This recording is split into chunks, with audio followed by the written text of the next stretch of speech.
Menominee, looks like we got a problem. If you're there, you're going to have to sit at the other table because the... You mean Chippewa? Or Chippewa, I mean. Yeah, because Menominee, you're fine, yeah. Right. Chippewa, that the camera is pointed at a set of empty tables. So if there's somebody there today, can you move over to those tables?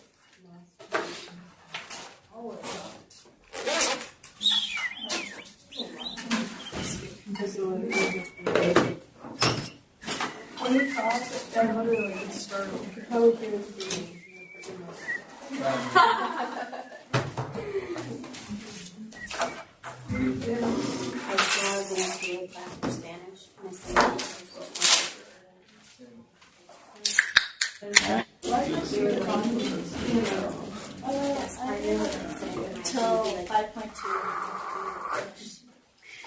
At least I was there, so you never know what's going on. This is happy birthday. It was hilarious. I was dance teacher in 8th grade, and she never wanted to retire because her dad died 2 weeks after she retired, so she thought that if she would retire, she would die too. So she really just had to be there and she was ice cream. I don't and she would like honestly barking like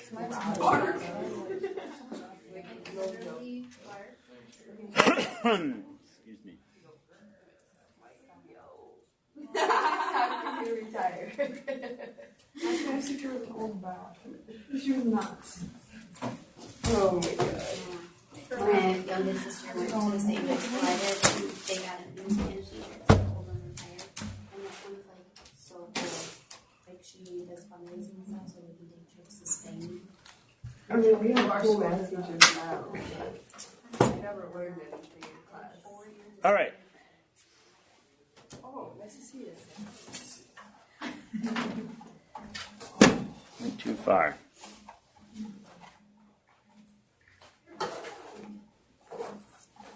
Did we finish 9B or 8B? I don't. We did?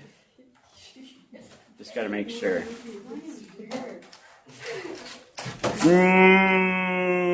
I think we're on page. You said we're starting the next one.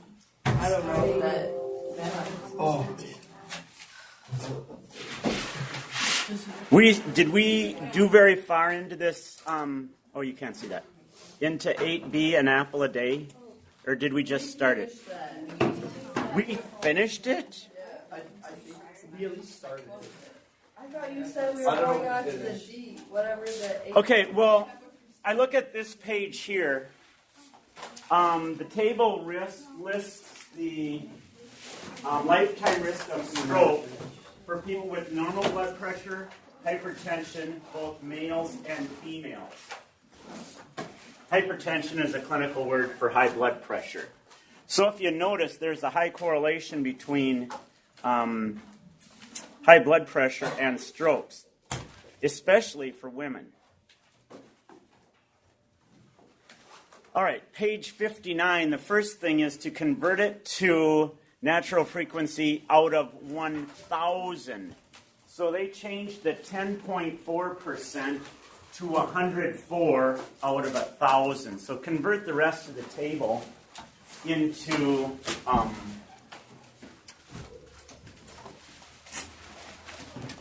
natural frequencies out of 1,000.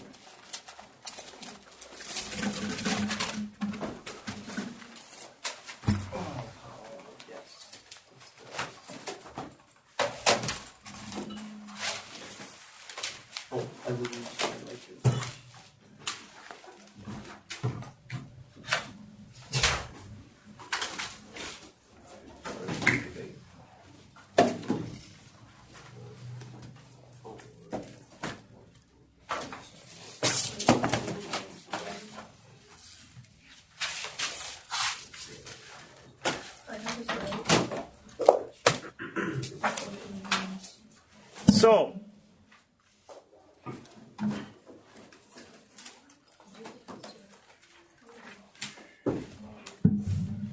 does this look like good numbers? All all you need to do is, instead of writing the percent symbol, write the number, move the decimal point one place. Why is this better than natural frequency out of 100?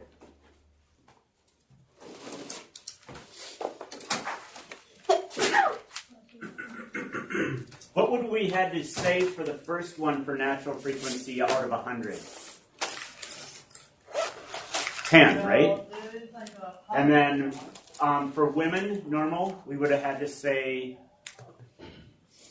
15, right? So this allows us to be a little bit more precise in our answers when it's written this way.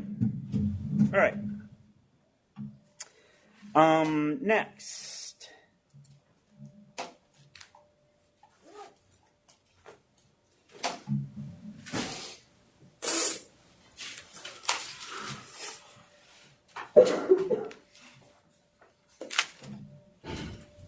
So why did the men change to 78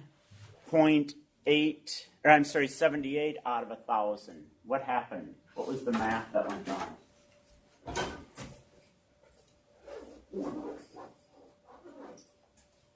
Let's look back.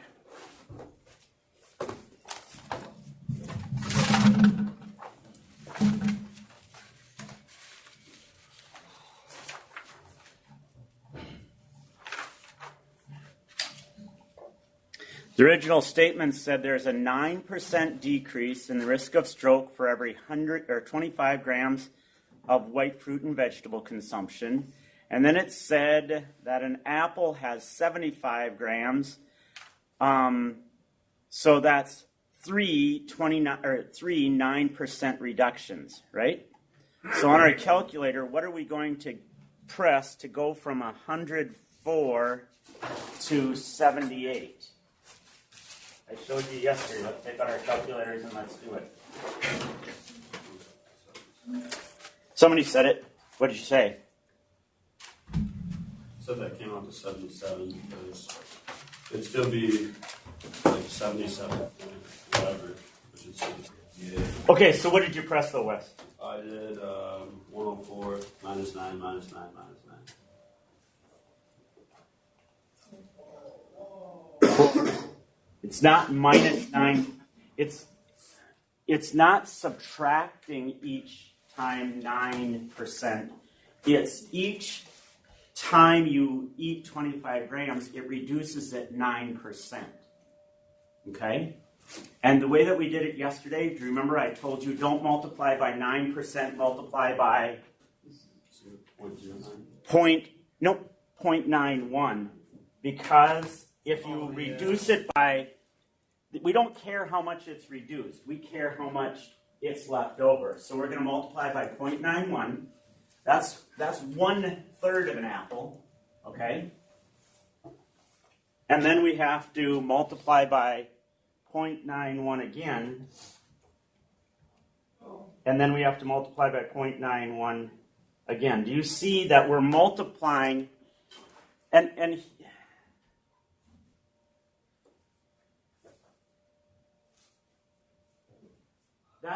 that is why percents are really hard for people to understand. There's a difference between an absolute change and a relative change, and they're trying to show you this is a relative change, not an absolute change. Let's do it this way. This I think might show why the math that Wes was talking about wouldn't work. If you ate 12 apples, that would be 36 reductions, right? Because each apple is worth 3 reductions. 36 times 9% is like 270%. So you would keep on going down, down, down, down, down, down, down, until you got to 0. And then you would like start sucking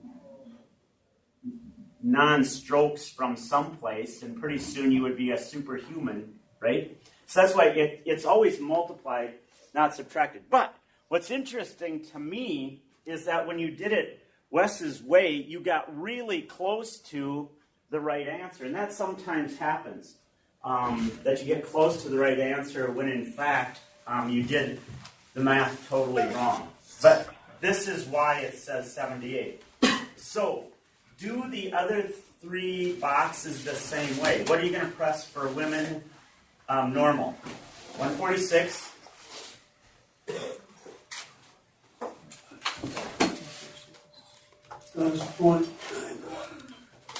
And there's an easy way to do it. If I would have done this, 104 times 0.91 to the third, what does that mean I'm doing? Did I have, yeah. What does that mean I'm doing? If the calculator is going to do times 0.91 times 0.91 times 0.91. And I do get the exact same answer. So you can shorten your work by just multiplying each of those numbers times 0.91. Why 0.91? Because that's the opposite, or the conjugate they call it, of 9%. And why to the third? Because each 25 grams is 9% reduction.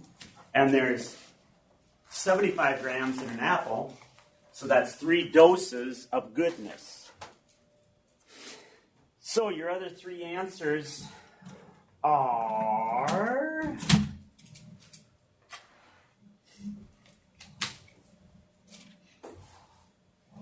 $78. That was this one. What are the other ones? Nobody did the math? 110, this one. 154. And 194. anybody disagree with her? Is that what you got? Is everybody counting on her to do the math for them? Or did you guys take out your calculators and do it yourself? Because she should get some kind of a bonus if she's doing all the calculating. Extra credit, there you go. Madeline, can she have extra credit? Is that all right with you? Yeah. All right, good enough.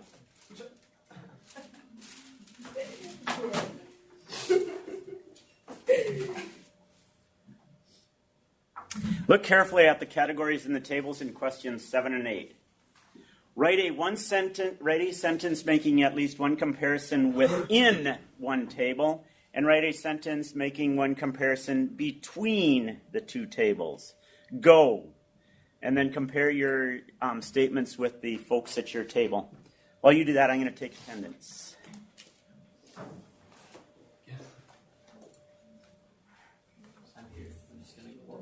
Oh, yeah. Okay, so Keegan's gone.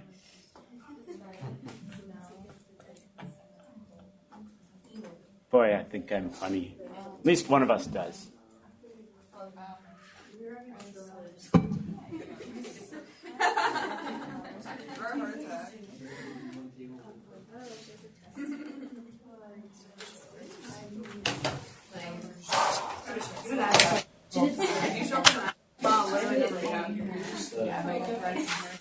I'll make you one. Give it a taste.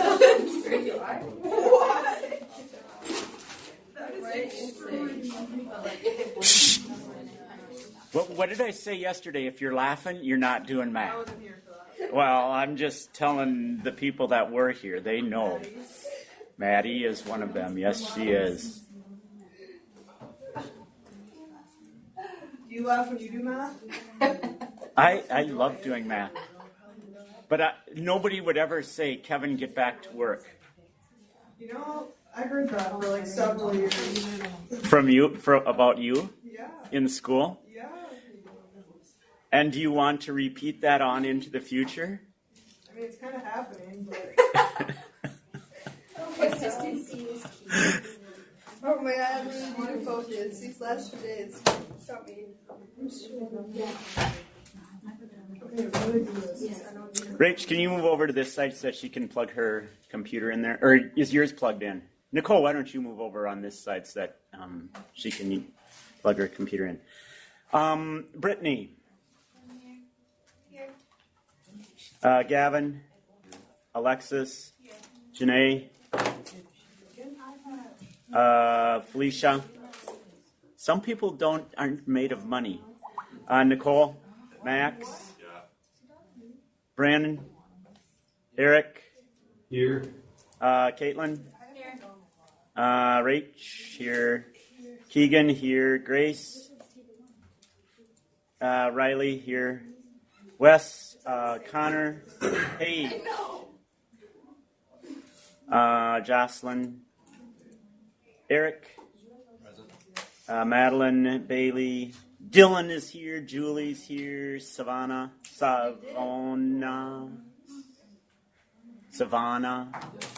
Getting there. Lauren. Jake. No Jake. No Desmond. And a Sam. And a partridge. Okay, let's hear the statements that you made about the table. Let's hear a good one.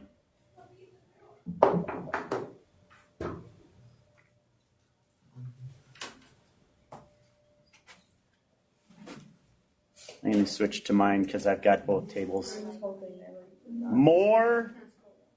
That would be a good way to start one. More women are likely to suffer from hypertension than males. It's interesting, yeah. Okay. Now, it might be good to make a quantitative. You might say something like 53 out of 1,000.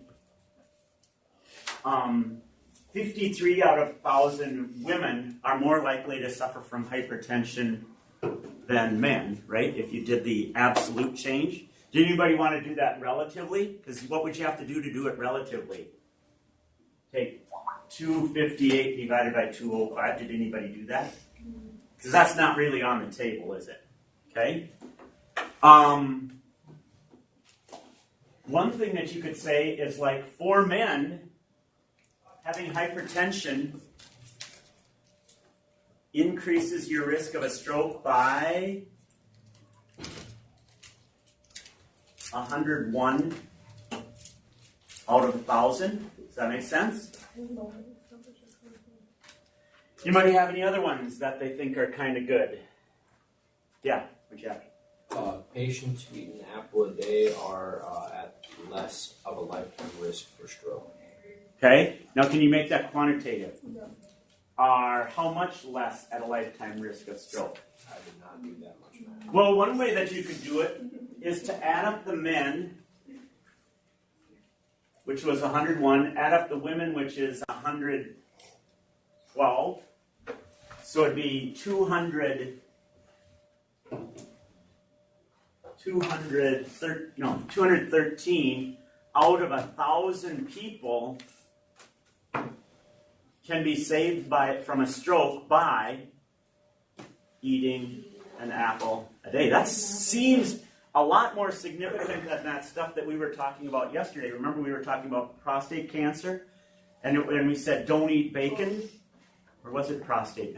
No, colon. Yeah, colon cancer. And we said don't eat bacon. Well, what was the lowering the risk was 21%, but it was already really low. Look at how many people have strokes in their lifetime. So, lower the risk of a stroke. Now, what's interesting is that if they did this by race, I know that black men especially have a much higher risk of high blood pressure. I had a friend that he went in and his blood pressure was 228 over something that's like, man alive, Calvin. It's really up there. And it was. And, you know, he seemed to be in really good shape. I mean, he could beat me in basketball. Okay, well, I mean, but he did other things well, too, besides that. That's what I based my, if you are in shape on, if you can beat me in basketball. It happens sometimes. All right. Let's keep going.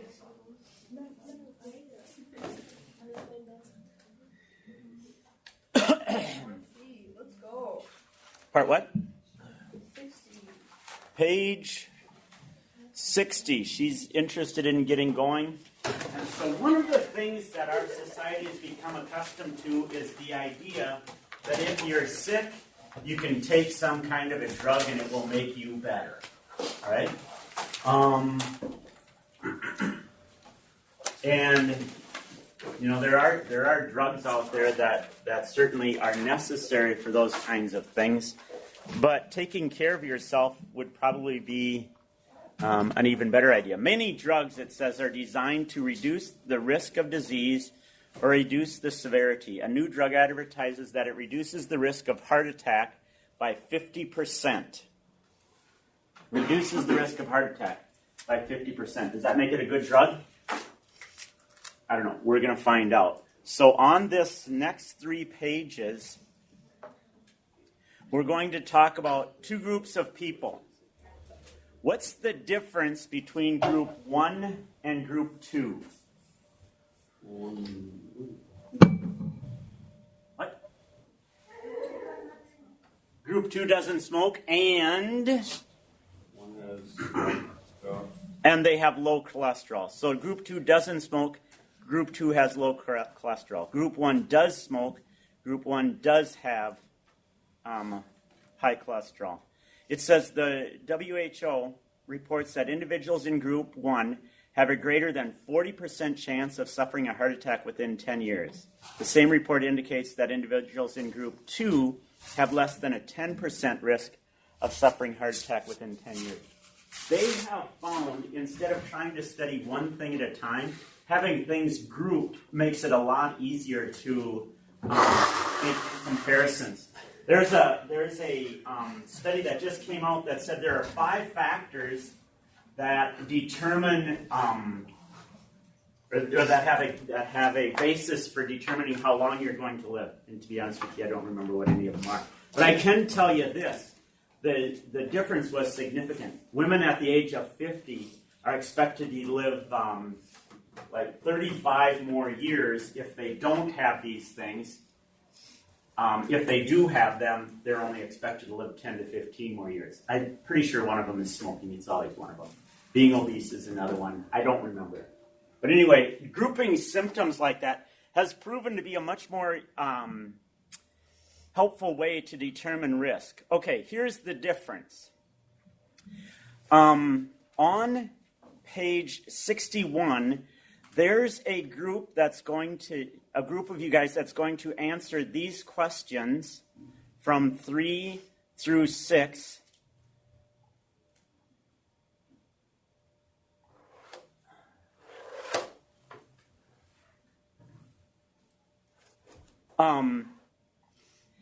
For group 1, and then 3 through 6 for group 2. So some of you are going to do part of the math, and the other half of you are going to do the other half of the math, okay? So you're going to analyze group 1 or group 2. Got it? Okay, so here's how we're going to do it. Wes, your table and these 2 tables and Eric are going to do group 1. You guys are going to do group 2. What's your overall risk to begin with, group 1? Smoking. Yeah, what's the percent risk, though? Greater than 40. And what's your risk? Less than 10%. Less than 10. Got it? So the numbers I would use for your group are 40, and for your group, 10. Okay? Go. So, Dude, you can never go to it. It could be like the worst case scenario. It's really not that bad. my mom had a stroke. My mom told me she was going This is whether you know stress or some other reason. I wake up so many times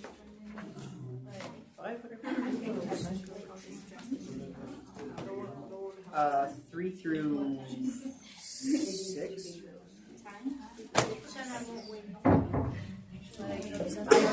Go to bed. How many hours do you try to use for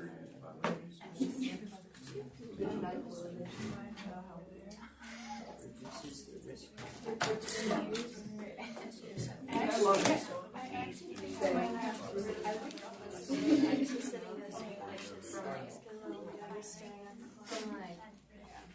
Because like I keep having dreams that like people are like screaming at me and like, didn't bring my box yet. Girls, get to work.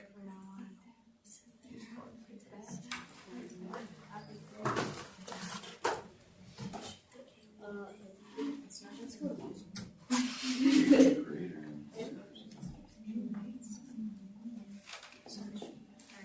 there's a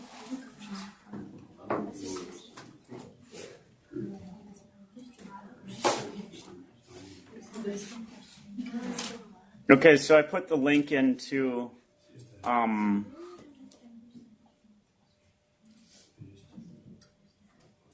the class log, so you can go there and you can get to it.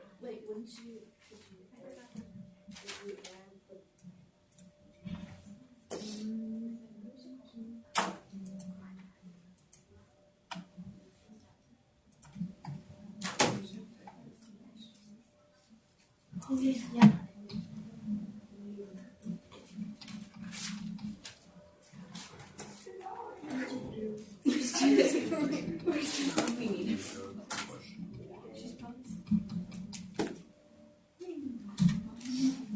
I don't even know what ratio we're supposed to do. You're supposed to be 10% of one person.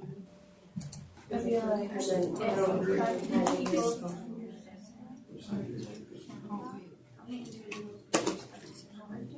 Oh, do you take, yeah, so if you take 50% of 50.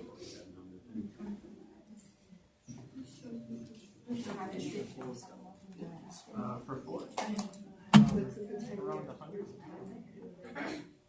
This was 50% of 200, I think.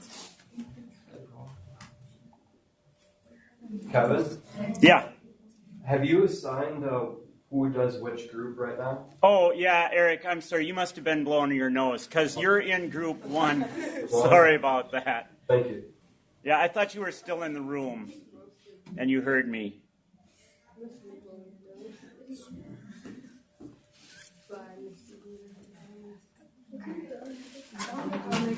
So I'm gonna put group 1 on the right side here. I'm sorry, on the left side, and group 2 on the right.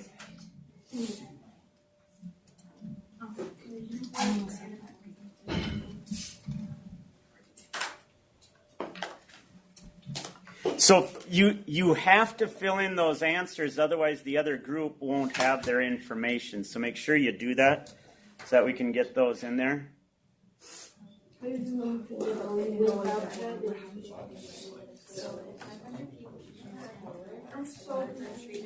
I'm coming.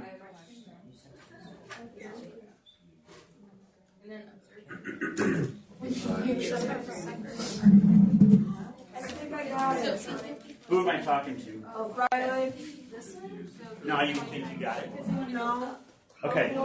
So out of 500 people, since you out of 500, you have 1%.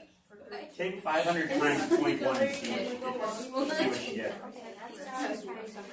Oh, 50. Okay, never mind. Maybe I was wrong. Okay, so 50 people. Why half that? Because The drug reduces it by 50%. Okay, keep going. Yep, I'm with you so I'm far. just confused how to do this around. Okay, so heart attacks and I put 450 over here. no, they've got 4 sections here, don't they? They have without the drug, with the drug, without the drug, with the drug. Now, if you have 50 people that have a heart attack, 450 that time. how did you figure that out? Because there's 500 people. Got it. I'm gonna start teaching that. Watch me do it. I still don't understand any of this. Okay. Do you guys need some help, or are you okay? So for, I just want to make sure I get this right. 50 people. Right. And then do So half of 50, right? Because it's 50%, which would be 25 people taking the drug don't have a heart or have a heart attack. 50 people not taking the drug have a heart attack. So that's two of your bars on your bar graph.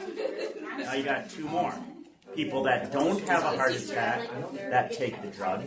People that don't have a heart attack that don't take the drug. Got it? You got it, Lauren? Ladies? What are we doing? I don't know, question 3 I got. Okay, what did you do? So then, So, 50 people, or 500 people run the thing, or there's So far, so good. And then once it was here, And then you said half of them. yeah, I took that number up here. And then I times that Where did you by put stuff? 1.5. This right here? These two. Okay, so that's the number of people that had 500, heart so if we have attacks. this one's Oh, Right, 300, right. yep, so you just like 300 Now, animals instead number of of people that don't have heart attacks. just 450 in the first case. How many in the second case don't have heart attacks? oh yeah. Right? How many people don't have heart attacks in the second case? 475, right? In the second case? Okay. Right? Okay, I get you. Does that make sense? No, just a second. So now you have 4 graphs, 4 bars you're going to have to make. The first one is heart attacks is at the top of the first 2 columns. No heart attacks is at the top of the second 2 columns. Now, just out of curiosity, do you know which of those bars will be taller? Did you finish it? No heart attacks will be taller, right?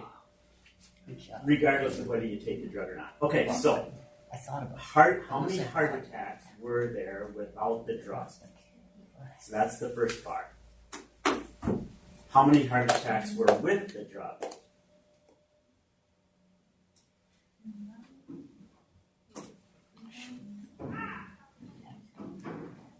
Which is,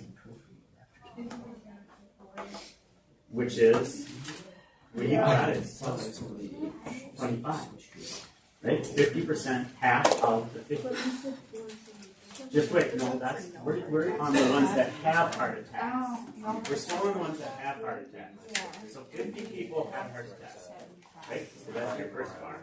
Your second bar Like, it's is going to be half that tall, correct? Your third bar is they didn't have a heart attack and they didn't take the drug. How many people is that? Drug would be 500 minus 25. That's 450, right? So your third bar is 450, and your fourth bar. I'm so proud of this program. Now, are you guys gotten them? Gotten them. Are you guys gotten them? Yeah. You guys know what you're doing? Oh, yes. You guys good?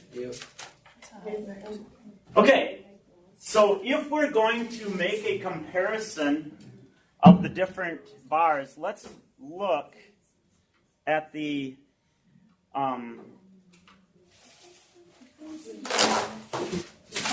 bar graphs that we've got. I'm going to do group 1 in green, and I'm going to do group 2 in purple.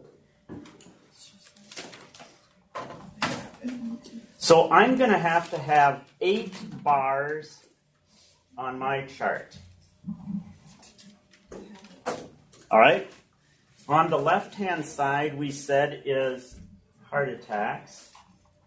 And on the right-hand side, we said is no heart attacks. Correct? You with me so far? All right. The first category was without drug, with drug, without drug, with drug. Okay, I'm going to do group 1 first because group 2, you guys are going to have to put these someplace on, maybe make a chart someplace to show what their data was. Are you ready? Okay, so what did you have for without a drug? Group 1. How many people? 200. 200 people.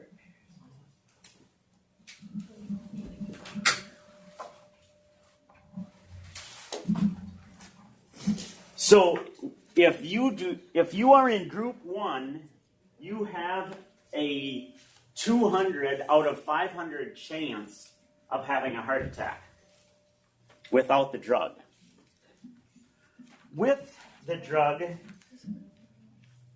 what was it? Group 2, does that make sense to you that it went from 200 to 100 by taking the drug? Does that make sense? It's half, right? It says half. right? So if they had 200 people that didn't have a heart attack, or I'm sorry, that did have a heart attack, what did you have for people that didn't have a heart attack? 300. And with the drug, how many people didn't have a heart attack? Do all of those numbers make sense to the group 2 people?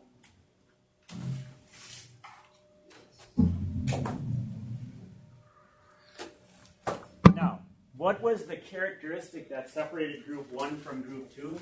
There were actually 2 of them. Smoking. High cholesterol. High cholesterol.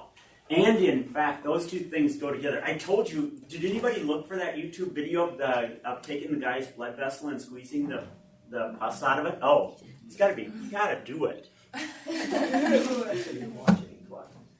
Here we go. Group 2, you're up. Without the drug, how many heart attacks did you guys expect? 50. With the drug, how many did you expect? Group 1, does it make sense that theirs went down to 25? Okay. Group 2, how many people didn't have a heart attack? 450. And how many people that did with the drug? 475. So you almost totally eliminated strokes. Okay, what's the bottom line on this stuff? I can think of one person that all of you know. The Queen of England's dad was a lifetime smoker. They had a movie about him that he was a stutterer. The King's Speech. Anybody watch that movie? Yeah. Anyway, that was her dad. And the movie made it seem like the reason he smoked was that his dad drove him crazy. I don't know. I would tend to think you make decisions on your own apart from that. He died of lung cancer in 1948, 1950, something like that. His wife lived until 2001 or 2002. She was like 101 years old when she died. So she was a widow for like 50, 60 years. Okay? I'm going to expect that the Queen is going to live a long time too. She has no vices, so I have a hunch she will live a long time. But even closer to home, in my dad's side of the family, there are 2 things that were prominent. One of them was alcoholism, and the other one is smoking. And my dad, my brother, me, and one of my cousins, males, are the only ones who are not alcoholic smokers. Well, my uncles all died.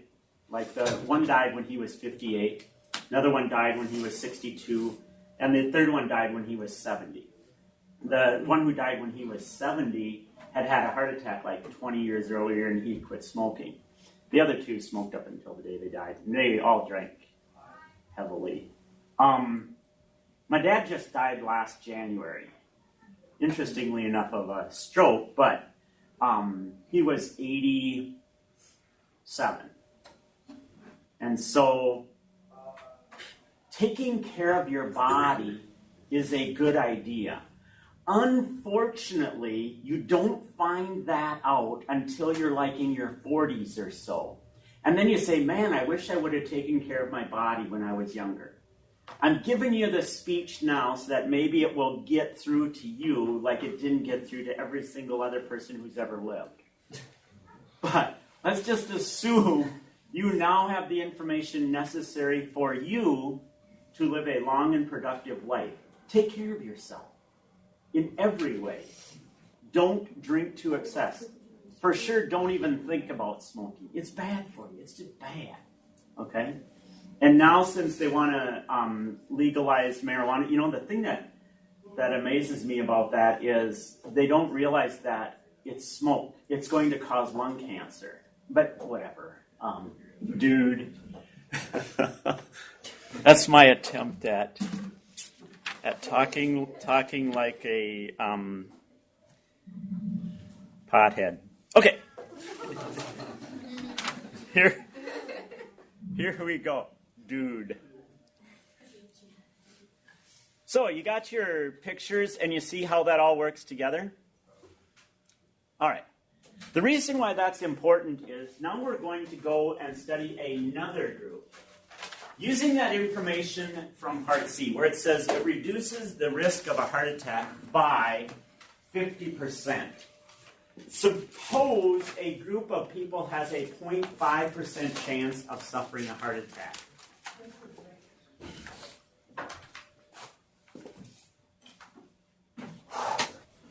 How do you think the absolute and relative changes out of 500 who are expected to suffer a heart attack will compare to your previous calculation? So if you recall, Group 1, it reduced it by 100 people.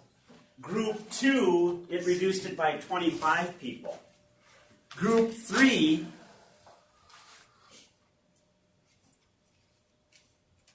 what's 0.5? How many people is that out of 500?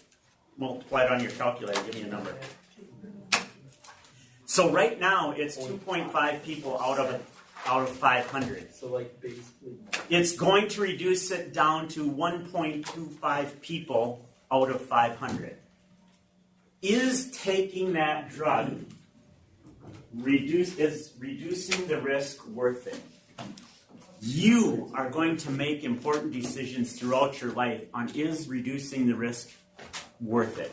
Now, I can give you one that you will say, well, that's obvious. There is about a 0.5% risk of a man having breast cancer.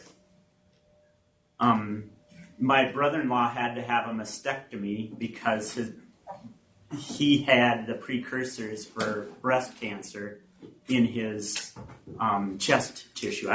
Can't call it breast tissue. Would it make sense for the guys in this room to go and have a mammogram? First of all, I don't even think they have the equipment set up that we could do it to begin with, right? 100%. Even if we could reduce the risk by 75%, we already don't have a very high chance of having breast cancer to begin with, so it doesn't make sense for us. Okay, now there's a famous actress who was worried about breast cancer and ovarian cancer, I believe, I'm not sure. But her mom died of it, her aunt died of it. You know who I'm talking about? Angelina Jolie. Angelina Jolie, right? Didn't she have a double mastectomy and a hysterectomy, both? Because she was worried about dying of cancer. So her chances must have been really, really high that it made it worth it. Okay? For you guys, ladies, breast cancer is a very important one to talk about, right?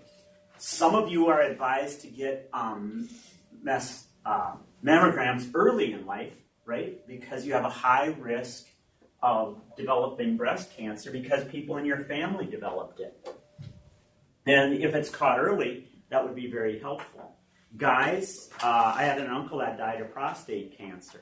So he actually had two of them, come to think of it. But one of them died when he was around 85, 86. But the other one died when he was in his 50s. And so only one of them is a blood relative. That's why it doesn't matter. The other one doesn't matter. You need blood relative life.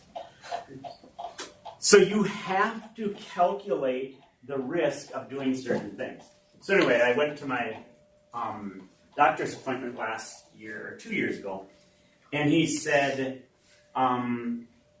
prostate cancer screening, the PSA test. Does anybody know what that is? Well, they give you a test where they determine whether you're susceptible to prostate cancer or not. And the blood test is like 50% accurate.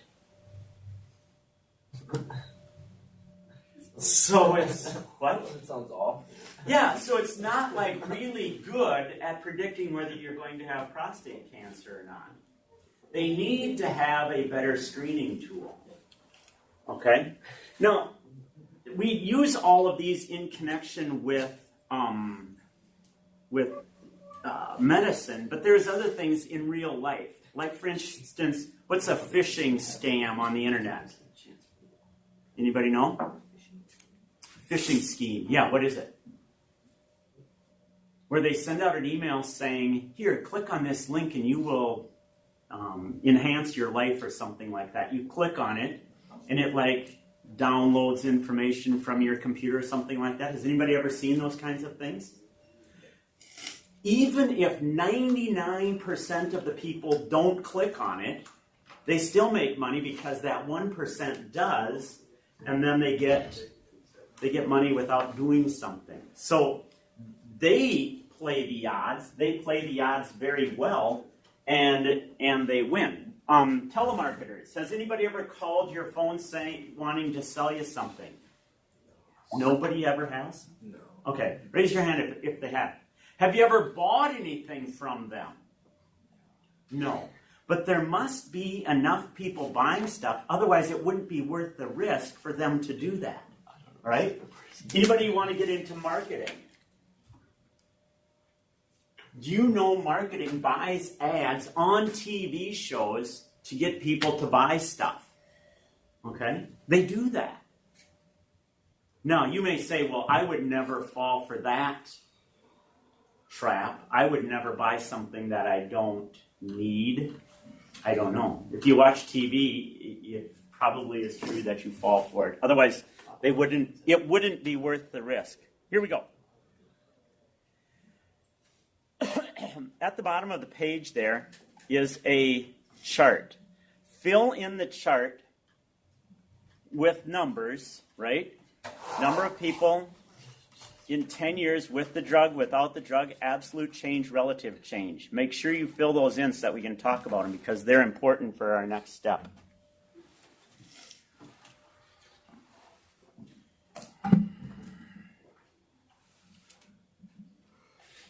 Remember, this is out of 500. Tell you what, let's make it out of 1,000. That'll be easier.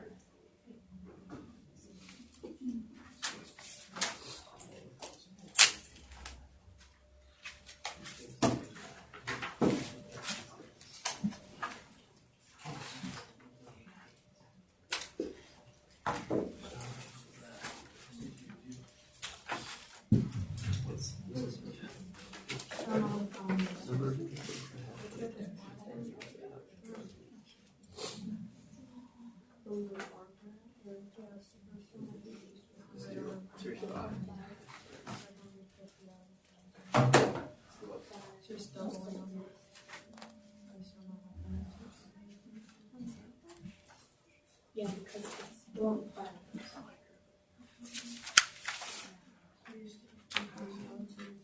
So 5 people out of 1,000. 5 people out of 1,000. Because if it was Just 10%. You're one.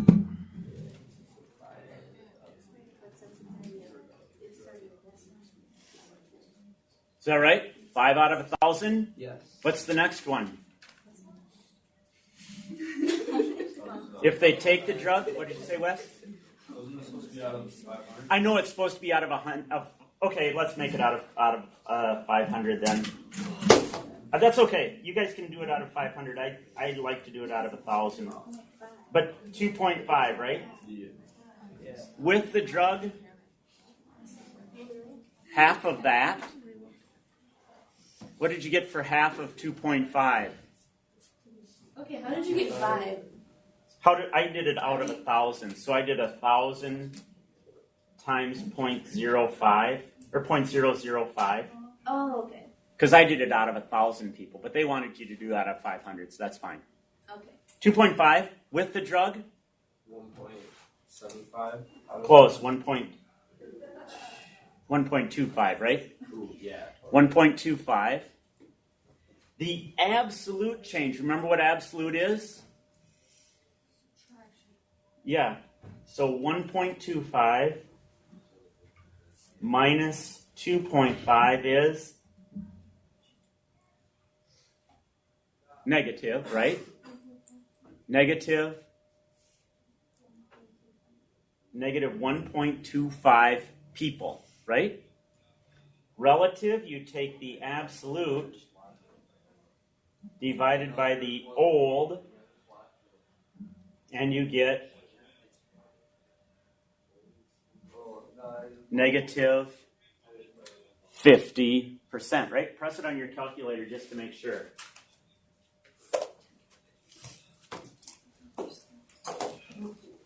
What about the add tells you that this relative change will always be negative 50%? What does the add say? This drug decreases the risk of stroke by 50%.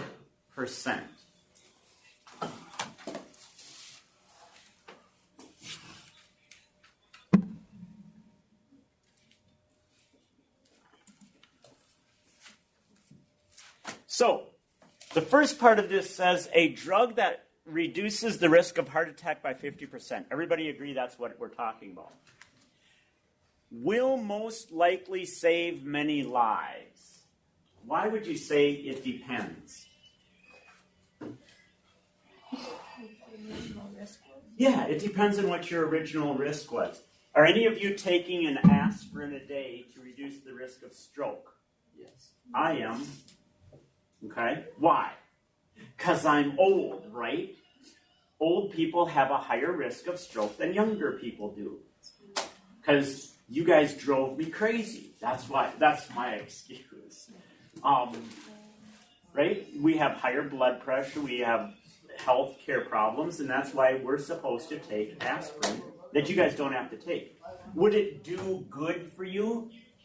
Maybe. Is it worth the risk?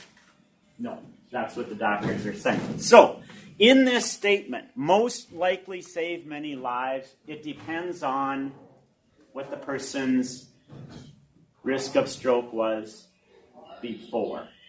So a doctor has to look at that, and a patient should look at that. Should I take this prescription medicine or not? How is it going to change my risk of disease? Next.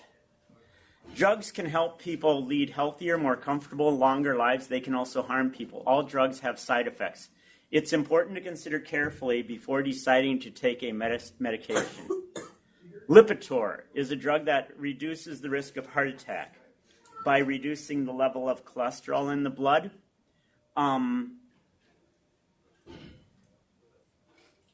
High cholesterol is believed to increase the risk of heart attack. So this company that makes Lipitor says, along with diet, Lipitor has been shown to lower bad cholesterol 39 to 60%. So with that information, now that you know everything that we're talking about with this drug that reduces the risk of stroke, what would you want to know before you would take Lipitor?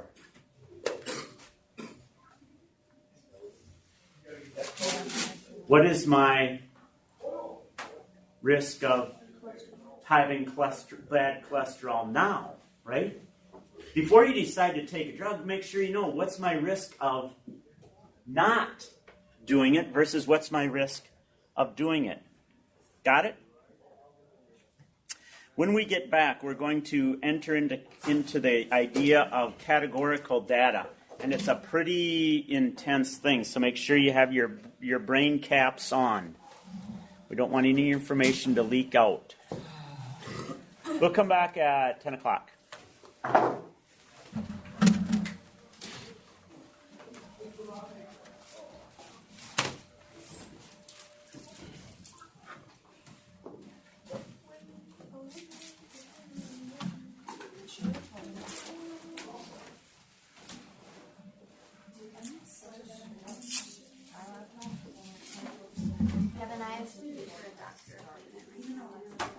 See ya.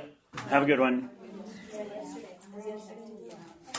I don't know, because I opened it up and it was still going. Like, it was like back to 0%. And it was like, I didn't done when I closed it last night.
This is the spot.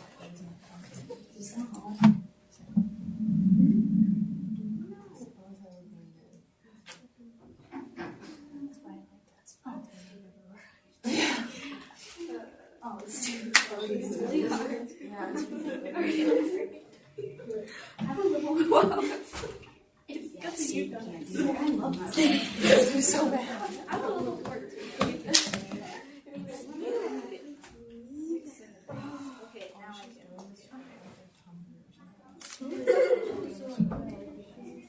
Dude, they're greasy. My rouse. I ripped these when I got my underage. That's when I got my underage. I'm not Girl, except this one. Dude, okay, so didn't even get away. Just ripped the Converse. no, just be like, I mean, I got away, but then there's like right when I got home. Yeah, they came looking for me. yeah. I was thinking my car was parked there. There was like 50 other cars though.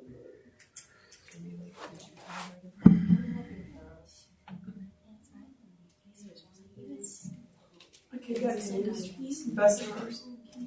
I'm kidding. It was so fun. Next morning, he woke up and like found the prongs on his yard and kept them. I was like, what the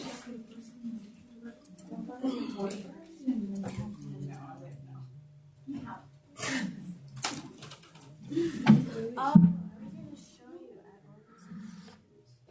Yeah, it's kind of tasty, yeah.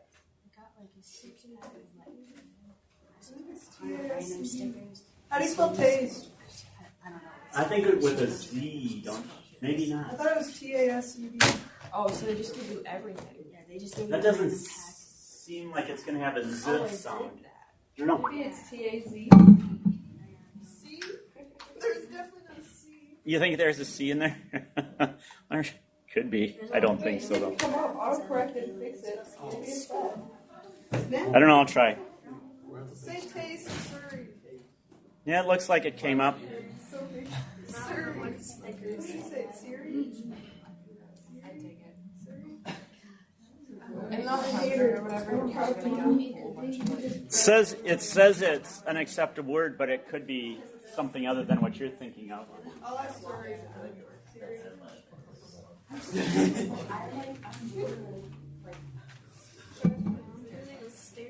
How do you spell taste? I'm right.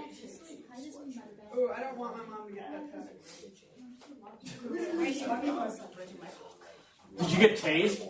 That's what That's she'll why I say. was so tasty. What were you doing that you got tased? I searched taste in Google and it said taste to death videos.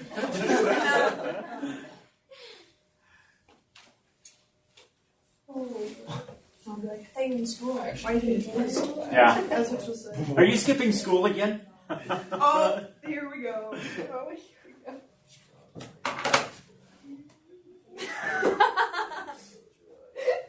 Dude.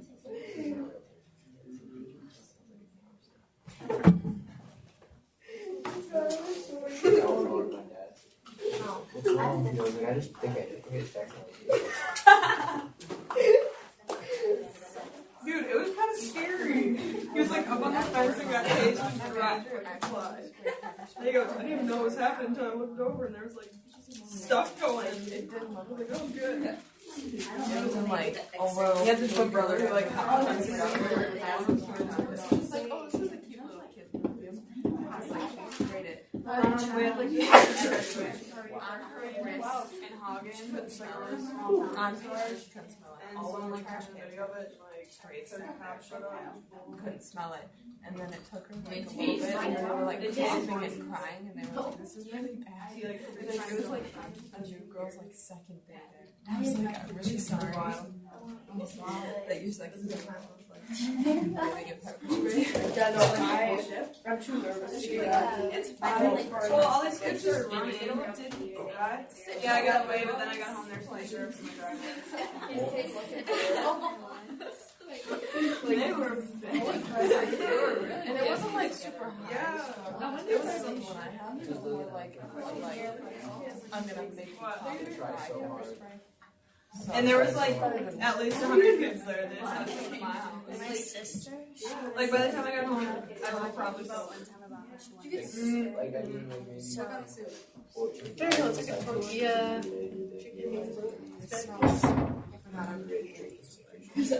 Yeah. Yeah, I was too nervous, so I thought it was all my benefits, and then there's no reason why I was training. Freshman year was worse. That's my life. Freshman year of high school. Y'all been I started drinking in 8th grade. I got like one summer If I started, like it wasn't scraping my eye, it was just like my ex was I made it 4 years, so I'll give another one. that is bad. Literally, like, if I have to do individually, I don't know what it feels like. Yeah. Give me one. Like, I will burn for hours, like hours. I'm just thinking about it. I want a double. So you can take one. Well, I already touched this one. All right, here we go. Lesson 9.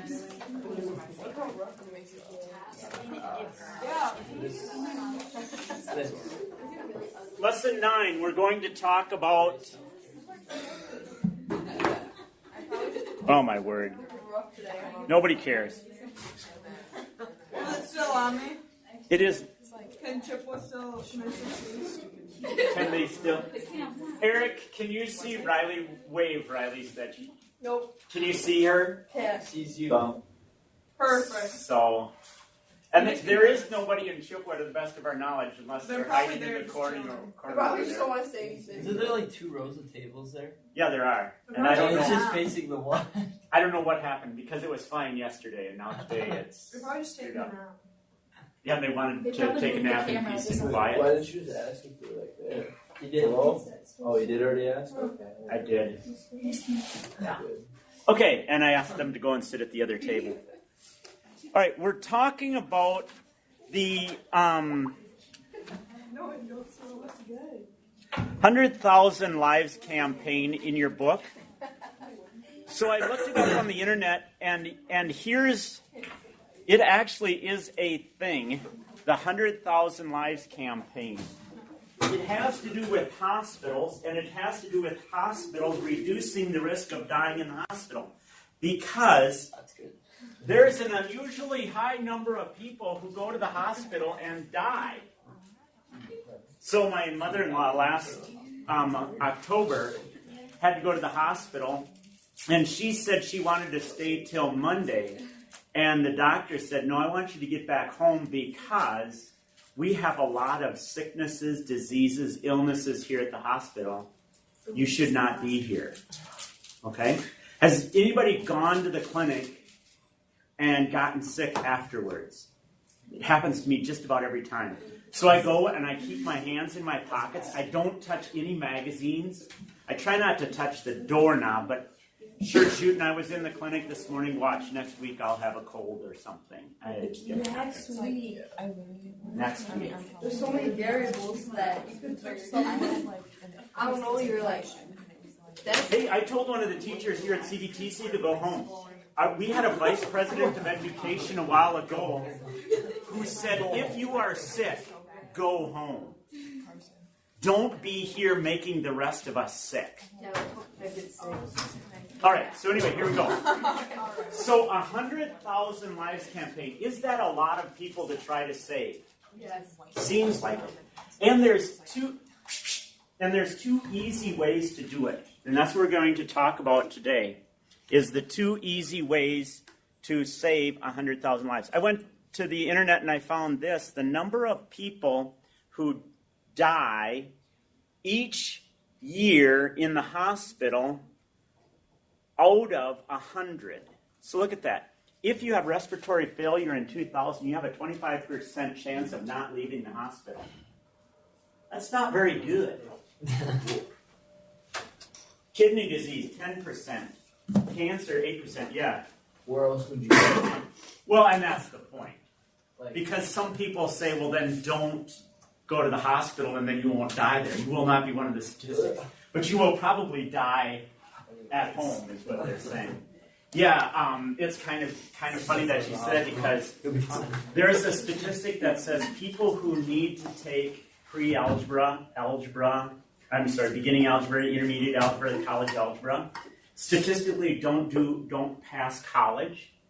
And so one of the ideas is, well, then just have beginning people take college algebra, because then you will miss out on those other steps. And we're like, I don't think you quite understand the situation. CBTC is attempting it, right? Because we're saying anybody can be in intermediate algebra and then take college algebra. Are you successful? We tend to think you are. And we tend to think it's because you either didn't have adequate training before, or there were some key steps that you missed along the way. That's what we think. We aren't sure if that's true or not. What are you two talking about? oh, sorry, talking about our old high school and how they had a really bad math. Oh, yeah, you told me about that. Yeah, just So anyway, you can see they've been reducing the risk of heart attack. Now look at this percent change. How do you know that's a relative change rather than an absolute change? That's one way that you know it. But this would have to be something like 45 to 25 in order to have a 20% decrease in the absolute change. Okay, so that's where we're going. Here's where we are.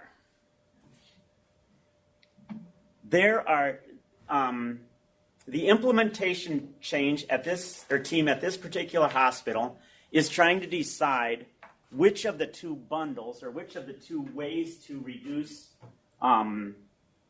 hospital-related deaths to choose. Here are the two choices. The team is deciding between the ventilator bundle and the central line bundle. Now you have to understand what a ventilator is and what a central line is. Ventilator. Pardon? How does it help you breathing? It's not the one where you put the mask over the mouth. It's where you stick something down their throat. What's one of the risks that could happen? collapse their esophagus. Yeah, you could like puncture their windpipe and get into the esophagus, and that would not be good. Okay. And then the other one is a central line. Anybody know what a central line is? Yeah. Oh, I thought you were going to say. Yeah, they put a thing in their arm for the purpose of either giving liquids or giving nutrition, like either a saline solution or a glucose solution, in order to keep the patient alive. What's the problem that can happen there? It also can get infected, right? Okay? Infections are just hugely important. And we've never learned our lesson about them. I was watching a movie called Dances with Wolves one time, where they were talking about the Civil War, and when they were amputating people's limbs, the doctor would take the saw, cut that person's leg off. Somebody would sew it up. He would go to the next patient, not washing the saw in between times. Just okay. So what do you think? People died of infections all the time. Right? So, how far have we progressed? How many doctors or nurses wear the same lab coat 2 days in a row? How many doctors and nurses wash their ties that they wear? They're full of germs, but they don't take care of stuff like that. How many times have you been in the restroom when you've gotten done and you're washing your hands and somebody next to you just leaves? You're like, whoa, dude. Yeah, that's extremely disgusting. Okay? Germs will kill people. And that's exactly what they're talking about with the 100,000 Lives campaign. Basically, they could have saved a lot of time by just saying, wash out. Now, there's another thing that's equally true, and that is they have a whole bunch of surfaces that are stainless steel. There is something that they could make them out of that will kill germs. That's a metal. Anybody know what metal kills germs? Copper. They put copper or zinc too on the top of roofs, and then when the rain comes, it washes the copper down the roof, and it keeps the roof from getting mildew on it. So if they would have copper railings or copper doorknobs or copper whatever, they would have a lot fewer germ problems than they do. But nobody's. There's still germs in like the copper. There are germs, but it helps kill more. It kills more germs. It makes it better. There are germs now that have become resistant to antibiotics. Why? Because people take an antibiotic until they start feeling better, instead of until it kills all the germs.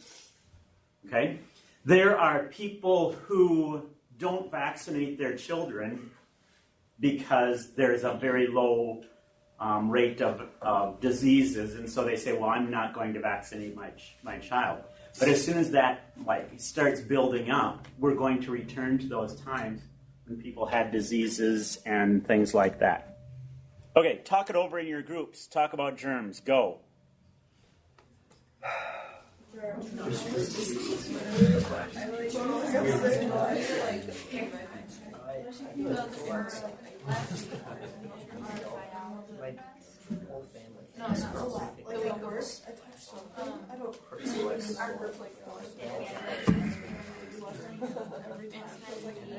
Gave to my mom, his sister.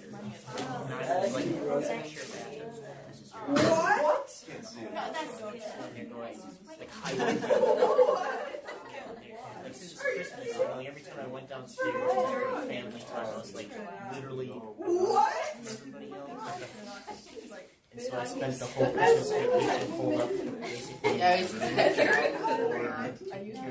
Okay, Eric, I did make this sheet readable, so you guys can sheet because we're going to fill this sheet in. So here we go. This is the situation. They had people come in and they noticed whether they developed a hospital-acquired infection, HAI, or they didn't acquire a hospital-acquired infection. There are this many patients that had a central line and this many patients that had a ventilator. This is the total number of central line patients. This is the total number of ventilator patients. This is the total number of those who didn't have an HAI. There is enough map given there that all of you should be able to fill in the rest of the table. At your table now, fill in the rest of the table and see if you get the right answers. Go.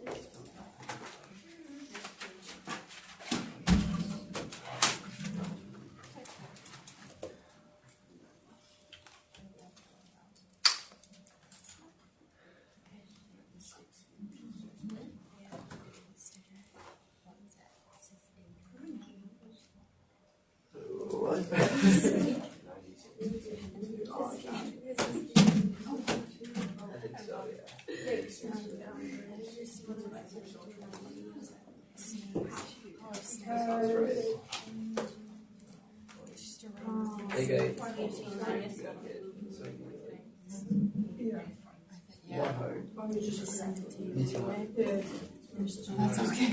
Oh, yeah.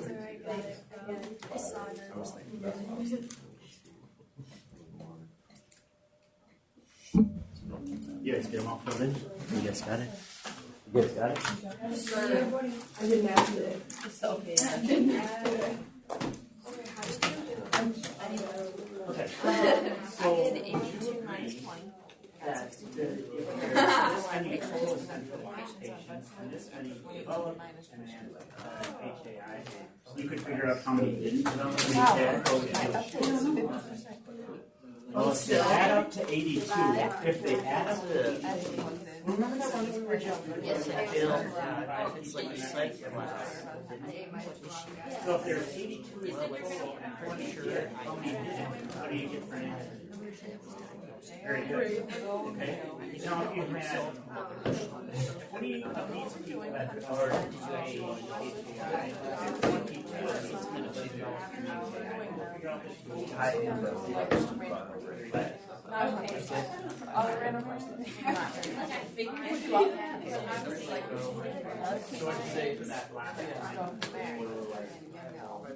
That's a tough one.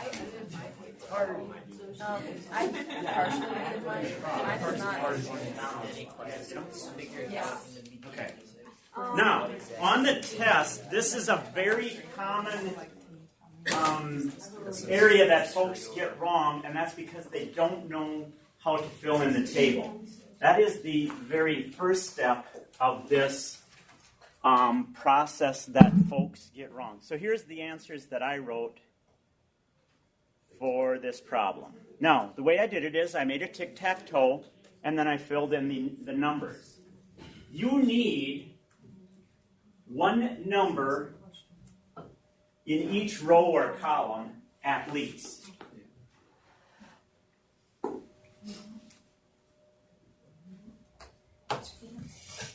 Okay? Everybody clear on how we filled that in? Next.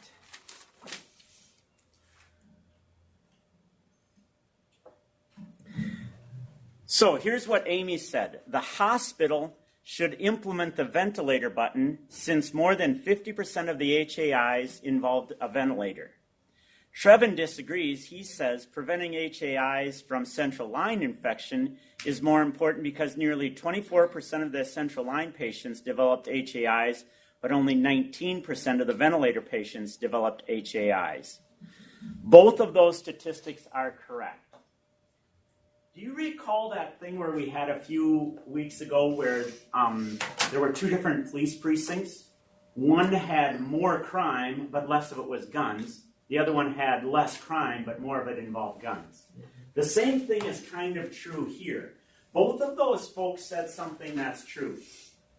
More than half, right? Everybody agrees, more than half of the patients who had HAIs were on a ventilator. The other thing is also true. This, 22 out of 118, is only 19%. 20 out of 82, what does the book say the percent that is?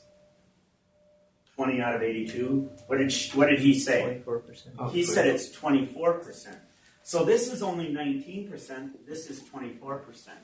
So the question is, yeah, they're both right. We need to figure out which one is the way we're going to go.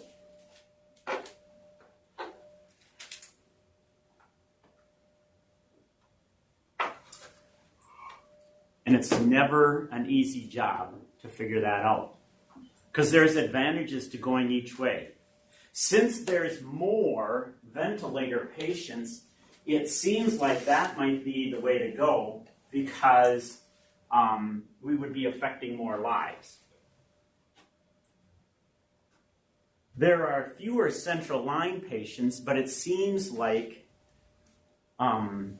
they have a higher risk of infection, which you can easily understand, right? You're poking into their body, whereas with the ventilator, you're just like shoving a tube down their throat, okay? What would be ideal is if you could do both. That's one of the biggest problems that we have in our society is we can't do everything. So we have to decide what we are going to do. One of the things that frustrates me is we should not be spending tons of money on college education. We should be spending tons of money on first grade education or kindergarten education or preschool education. How come? So like a building block. Yeah. It's tough to build up at the top, except for like your teacher in high school, right? But the bigger problem is going to come from farther down the line. Prenatal care. seems like the best way to reduce or to increase the life expectancy. Make sure the mom is taken care of. You would not believe how many moms don't know they shouldn't smoke, how many moms don't know they shouldn't drink. I lived on the Rosebud Indian Reservation. Check it out. It is the third poorest county in the United States. It is unbelievable. The number of babies that were born who had fetal alcohol syndrome was just tremendous. Why? Because the moms didn't know by drinking they were harming their child. I'm amazed for people your age, how many people don't know that those fake cigarettes, I forget what they call them. Yeah. Actually have nicotine in them. They're like, really? So, whatever. It amazes. Okay. So, we are going to talk about the concept of comparison value and base value. So, let's take out our notes and let's talk about the comparison value and the base value. Obviously, we're talking about a fractional situation, which we will be able to press on our calculator to get a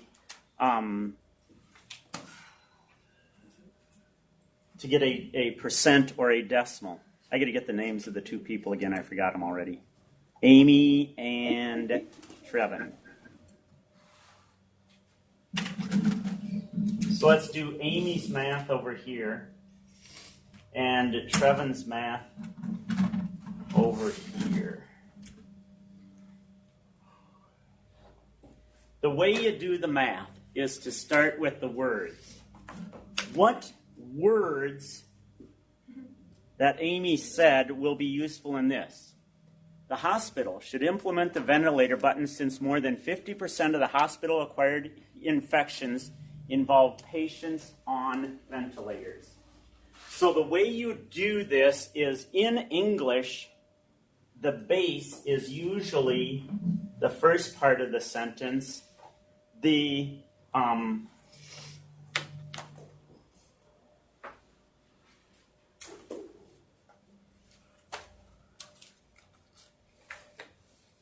After the word of is the base, and then the comparison value is the other entity. So if you notice on my notes here, I wrote, after the word of is the base, the comparison is the other words. So let's see if at your table you can get the words that we're going to have on the bottom for Amy, and the words we're going to have on the bottom for Trevin.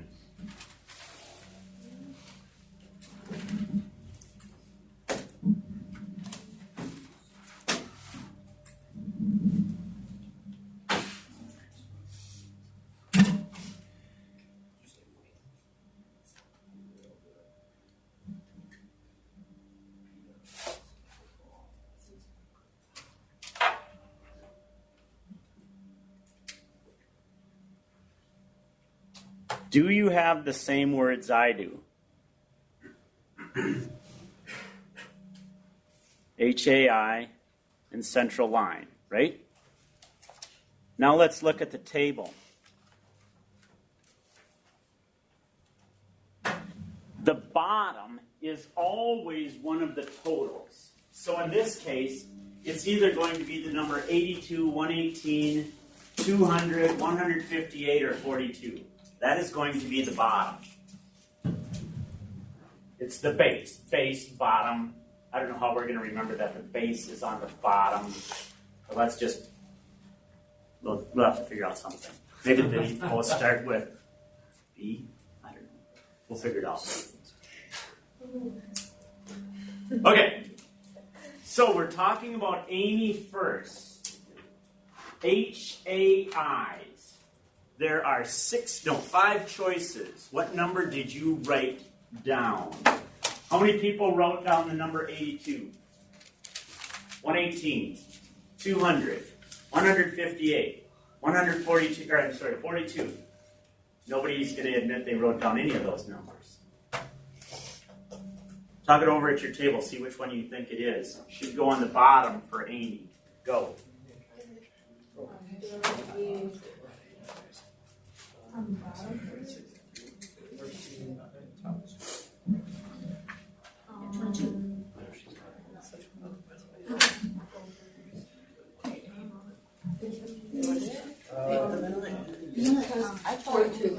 Does that make sense?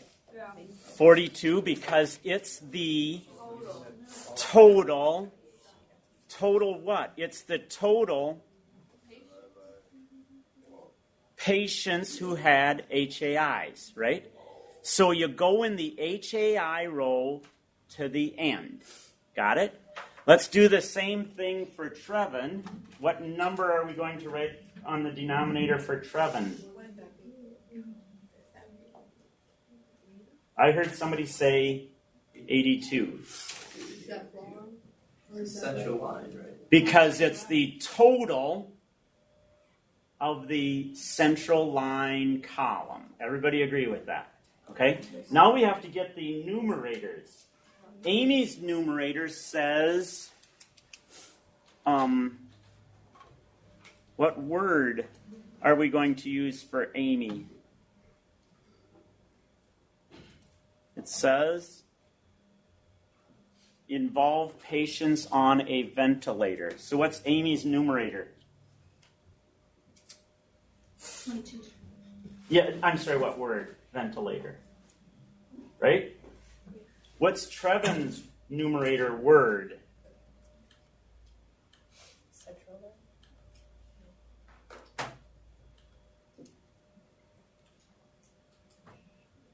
HAIs in the central line, right? He says, right? His is HAIs. Hers is, oh, they're actually both HAIs, aren't they? This is HAI's central line. This is HAI's ventilator.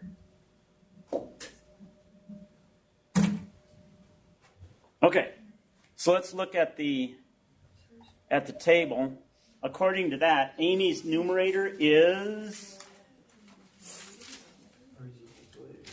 What's Amy's numerator? 22. What's Trevin's numerator? 20? I gotta look here. Central line HAIs. Central line HAIs. 20, right? When they did the math, did this math come out to be more than 50%?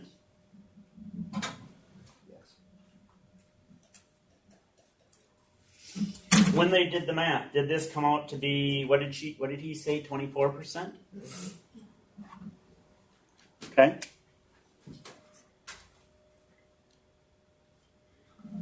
Next.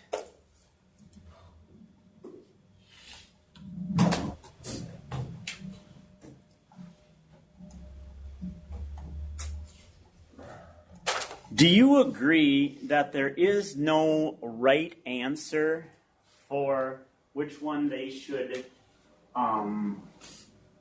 implement? Because each one of them has its advantages and its disadvantages. Since there's no right answer, there's also no... Well, that one wrong answer would be don't do anything. Take the $100,000 and use it to go on a trip to Tahiti. Or whatever yeah, that sounds pretty good for everybody except the patients that got HAIs. Yeah. You would make a great hospital administrator there, Sam. Actually. All right. Next.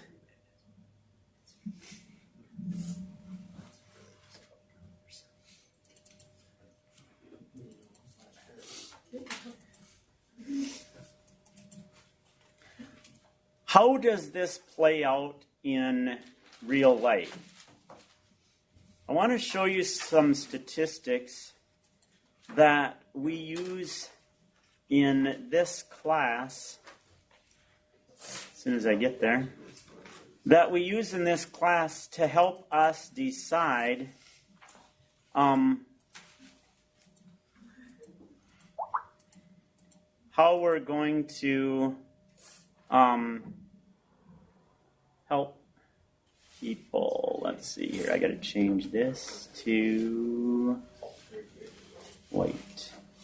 There we go. Now there's no names. All right.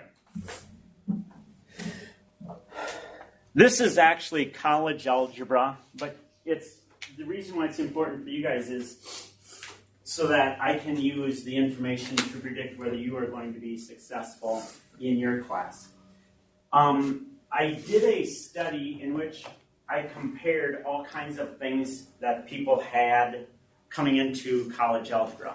What their high school GPA was, what their college GPA was, what their ACT score was, what their Tailwind score was, all those kinds of things. And I've developed a thing called a academic predictor score. And what it shows is that if your academic predictor score was 0, you had about a 55% chance of passing.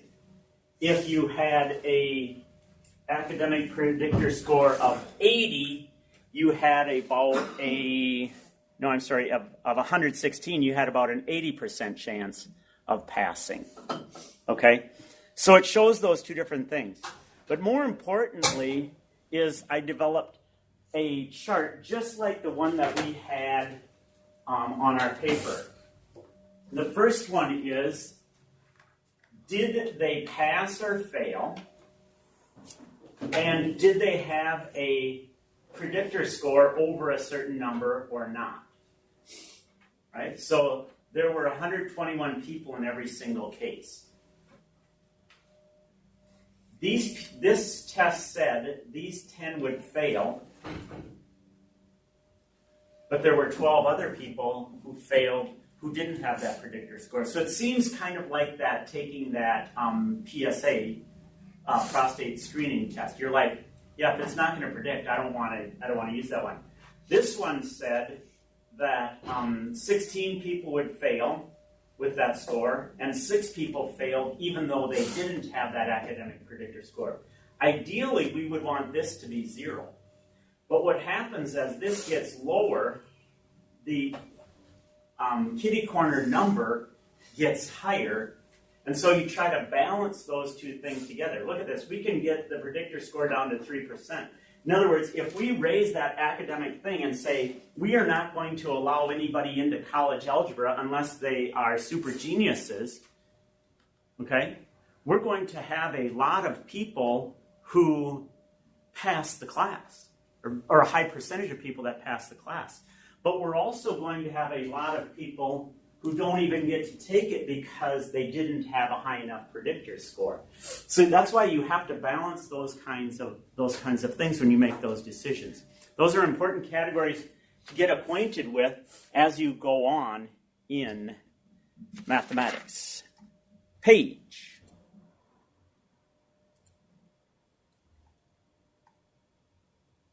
66.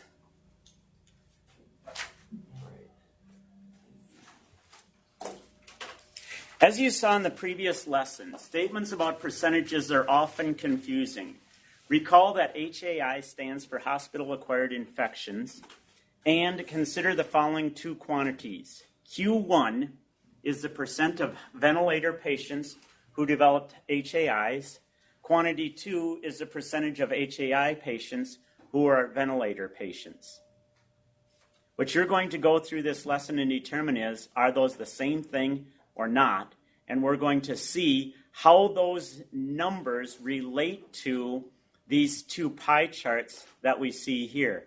So you're going to need to have your page 9A open so that you can determine what's being graphed here in 9B. Okay?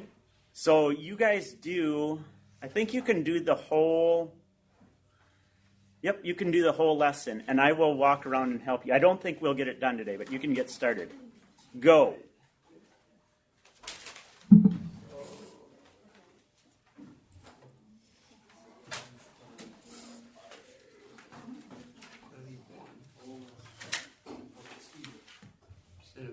Yeah, what's that?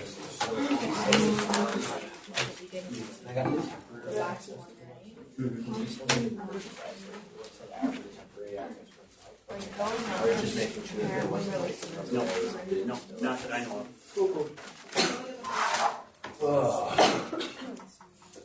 Put down the word. Started with the words like we did the other one. So let's go through it and see if we can get the words right. It says quantity 1 is the percent of ventilator patients with who developed hospital-acquired infections. Remember what I said to do. The words after of go in the denominator. So, what's the denominator for Q1? What words? Okay, what's the denominator for Q2?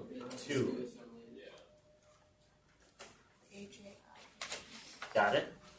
So the total, remember, it's always going to be total, right? So answering the question, is Q1 the same as Q2? No, because it's got a different denominator. Now, what's interesting is the numerator might be the same thing. What's the numerator of the first one?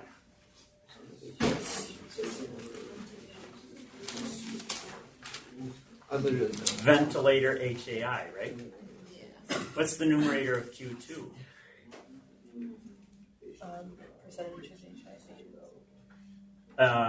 No, ventilator patients HAI, which is the same thing, right?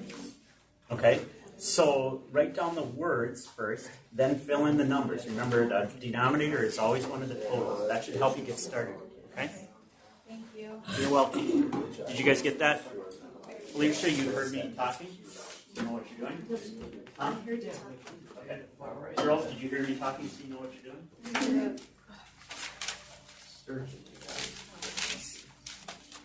Connor, you got it?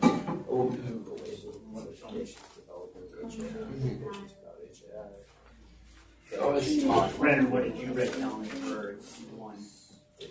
Oh, you didn't choose Q1 and Q2 yet, huh? You just no, I meant up at the top. Is this the same thing or not? Right, because here's the first one says of ventilator patients. We're talking about the total. The second one says of HAI patients. So that's this total over here. But in both cases, they're talking about the numerator being 22. See that? Because one of them is 22 over 118, the other one is 22 over 40. Right? Yeah, 40. I see. So the title of your pie chart tells you which total you're dealing with. Well, here it says ventilator patients. So the total here, you can put in the number that goes with this pie, right? Because it says ventilator patients. So what number? 118, which makes the small piece. Oh, you don't. You gotta open up that page so that you can see what the numbers are. So the little piece of pie is how many, and the big piece of pie is. The second one would be the quantity 1, since it perfectly Yeah, what I would do is I would put the number that goes for ventilator patients. So let's scroll back a page. And what number goes with ventilator patients? Total. No, total. 118. So the pie on that, no, turn back. The pie on that page is worth 118. So you said the title of this one is... Oh, 42. So the total is HAI. Give me the number that is. What number would that be? Does that make sense? Because it's so the title tells you the total. And then the pieces of pie should be easy to figure out once you've got the title. You guys get it? The 22. Yeah. No. You do. What did you put for a title for number 3? Okay. So what's the title going to be then? What number matches or what words match the 42? Wait, so Total HAI patients. That's the title of the second chart. What's the number of ventilator patients? The dark one. Yeah, look back. No. Page back. Central line. The central line. So we're looking in the ventilator. What's the total ventilator? 180, right? Now page back, and so that the number that goes with the total there is 118. Can you tell me what numbers go with the small piece of pie and the big piece of pie? If you were going to put in numbers. 20 central line patients. 22 So would be the. that's why I wrote that one. 4% of No, 42. yeah, 22 is this part. 22 is this part. I agree with that. Both dark parts are 22. But what's the big part of that one? If the total is 118, the big part of that one is. Which give me the number. No, so we're talking about what's the title of this one? Ventilator patient. And the total there is 118. So the big piece of pie must be 96. Here's where the, so that's 96, this is 22, and the total is 118, right? Give me a percent that the little pie is. Yeah. That's the buttons on our calculator. Oh, I'm just, Yeah, I'm doing my own thing. Oh, sorry. I'm talking what I was doing last night. I don't know what I was doing last night. Got It it? could have been that it closed. So that's like, how many percent was it? That's 18%. So if that's 18.6%, the other part must be 81.4%, because they have to add it. Because Okay. a million. Now, there's one more thing that all you have to do, hospital admissions, all and that round. is there a key? That one down there. HAIs. It says what the two things are, right? Oh, So this is HAIs that come from the bigger piece of pie, HAIs that come from, yes. are they central lines or ventilators? I forgot. HAIs that come from ventilators is the dark piece. HAIs that come from central lines is the smaller one then, smaller piece. Work safety. Alright.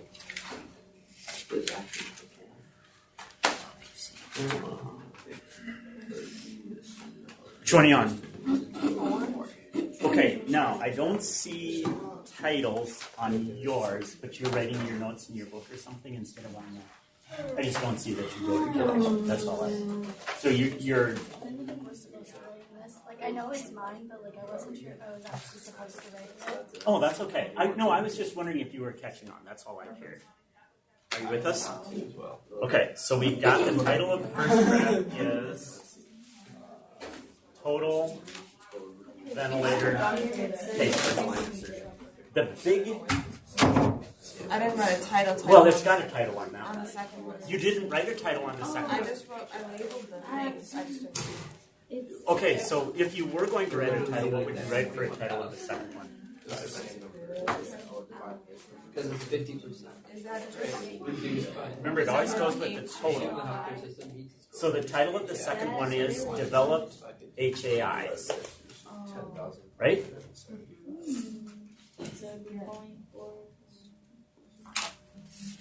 Can you fill in the numbers that go with each of the pies? So the dark circle is 22 in both cases. Right? The dark slice is 22. Page back a page, just make sure how many total. There were 118 total, right? So how many were the light slice in the first pie? 96 for the first pie.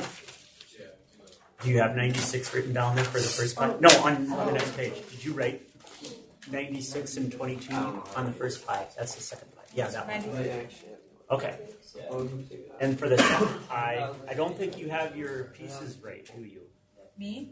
How can you tell that's not 20 and 22 the way you wrote them? Oh, I was just right here. I had 22. No, how can you tell just by looking at the pie that this one is 22 and this one is 20?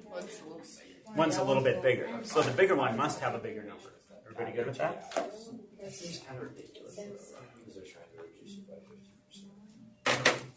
But now, have the HAI. Okay. So, Part A for number 4. We do number 2. Label equal. so be the same. So label, title, do you have the title? And you called each one of these dark and light spots? You didn't call each one of the dark. So like they did down there, the dark spot is So 45 out of 1,000. hospital HAIs from ventilator. And then the other one is HAIs from central line. HAI, Well, yeah. HAI central line. Question A says, 40. the goal is to reduce infections due to central line by 50%. Now it says 4.5% of hospital admissions develop HAI. And I think that's If there are 1,000 hospital admissions, how many develop HAI? I think there's more. I think you gotta go 4.5%. 450. Where the natural frequency is out of 1,000. Oh, okay. Remember how we did that on this table back here? Close. You got the numbers, you're just off one decimal place. It was just like we did on this page 59. 45. How did she get 45? She took 1,000 times 0.045. Do it on your calculator just to make sure. Why 1,000? Because it says how many out of 1,000. No. 0. Well, was it 4.05? I forgot. 0.4. 4 point. I said 0 point or 0.045. 0. And what did you get? 45 people. Okay. That's part A, right? Part B. How many I'll get rid of the 0. out of 1,000,000 would there be? So what would you have to press on your calculator there? 1,000,000. That's 100 million. You just went 0 happy there, ma'am. Times 0.045 is 45,000. So you can see why they call it the 100,000 initiative. They want to save 100,000 lives, right? Okay. Now, that's how many develop an HAI. How many lead to cases of HAIs attributed to central lines?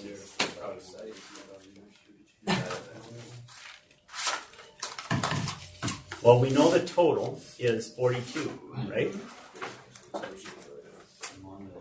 So then, What percent did we get when we took central lines, which was 20 out of 42? What percent was that? So 47% of our 45,000 come from. Got it? How you doing? Okay, let's get the titles down. then that would be, So what number did you get here? How many people? And how many people on ventilators? How many people on ventilators? At HAI? No? So put 22 in there. So how many is the big pie?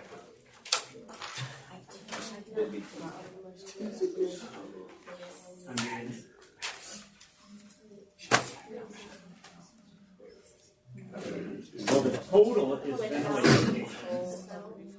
So the total is 190. Now Now what's interesting is this piece of pie over here is also 22. Yeah, it is really good. Because it's nations that develop, generations that develop how can the 22 be a big piece of one pie and a small piece? Very good, because we're comparing. I feel like there's more than This is really put on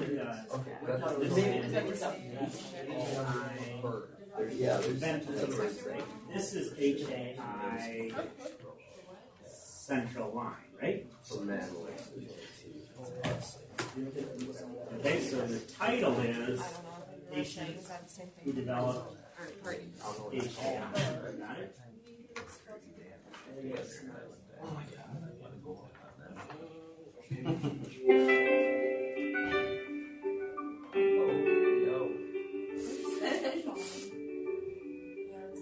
Oh, it's a phone. That's a really beautiful room. John did it in that class. I don't know. Is there somebody there, Chippewa? Okay, we'll start there tomorrow and we'll finish it up.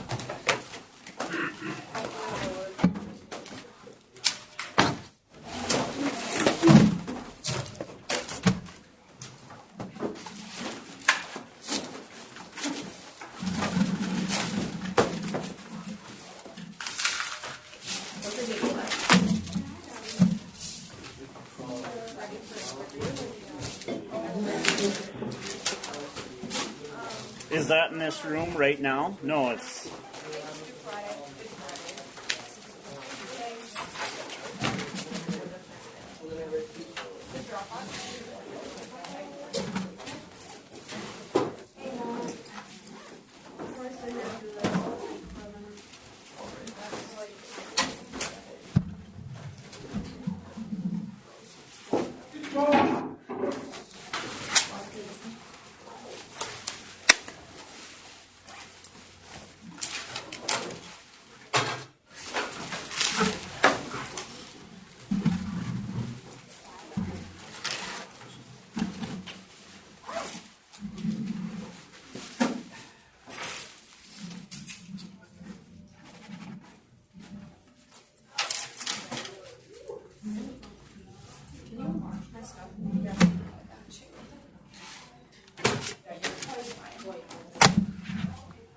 So, Riley, when I was in high school, I had this friend who, we had the same room 2 hours in a row, and he sat in the same seat.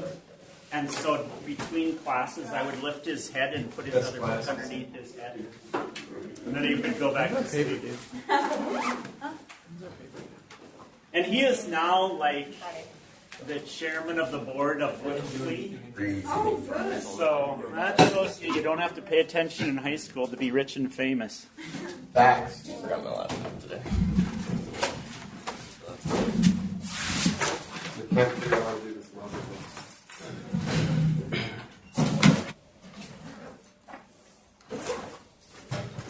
What is that? Kool-Aid. Oh. What Coke drop that was on? You know Coke and Pepsi are working on a THC drink right now? Yeah. Crazy. Yeah. THC. THC. The active ingredient in marijuana. Oh, really? Yeah.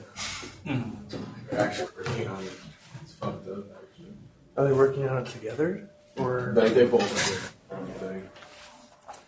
Yeah, like a THC infused drink.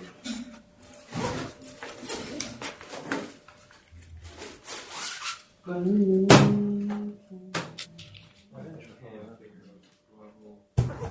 know, You want to look it up? so you go bareback or you guys split it into two. Thanks for knowing.